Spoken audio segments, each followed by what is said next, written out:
पर हमले के 17 दिन हो रहे हैं। रूस के हमलों का यूक्रेन सेना डटकर जवाब दे रही है, लेकिन पुतिन की लगभग 2.25 लाख की फौज भी लड़ते लड़ते बुरी तरह से थकने लगी है और उनके हमले की रफ्तार अब धीमी पड़ रही है। वहीं रूसी राष्ट्रपति व्लादिमीर पुतिन इससे बेहद चिंतित हैं और उन्होंने अनिवार्य सेना भर्ती खोल दी है। रशियन टाइम्स की रिपोर्ट के मुताबिक आई ये खबरें। यूक्रेन के साथ जारी जंग के बीच किया गया ऐलान। रूस में 18 से 27 साल के लोगों को अनिवार्य रूप से सेना में शामिल होना होगा। उन्हें कम से कम 2 साल की सेवा देनी होगी। भर्ती में शामिल न होने वाले लोगों को 2 से 4 साल तक की सजा दी जाएगी।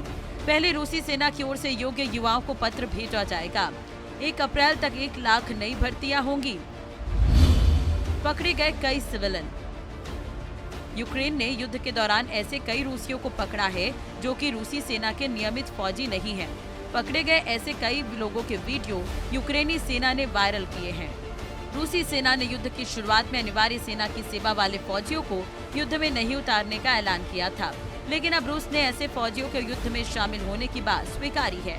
24 फरवरी से चल रही जंग। रूस ने 24 फरवरी को यूक्रेन में स्पेशल ऑपरेशन करने का ऐलान किया था, जिसके बाद से रूसी सेना ने यूक्रेन के कई शहरों पर जबरदस्त बमबारी की थी।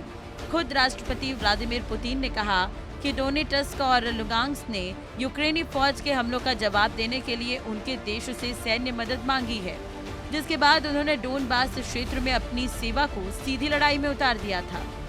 हालांकि रूसी सेना सिर्फ पूर्वी यूक्रेन ही नहीं बल्कि पश्चिमी यूक्रेन तक हमला करने लगी। बड़ी संख्या में रूसी सैनिकों के मारे जाने का दावा। रिपोर्ट में दावा किया गया है कि रूस को यूक्रेन में इतना मजबूत प्रतिरोध मिलने की आशा नहीं थी। शुरुआत में रूसी सेना ने हवाई हमले के साथ यूक्रेनी ठिकानों को निशाना बनाया था। बाद में उन्हें यूक्रेन के जबरदस्त जवाबी कार्रवाई का सामना करना पड़ा। हालांकि इस युद्ध में दोनों पक्षों के हताहतों की विश्वसनीय संख्या का पता लगाना मुश्किल है। इसके बावजूद यूक्रेन का मानना है कि रूस ने 14 दिनों में अपने 12,000 जवानों को खो दिया।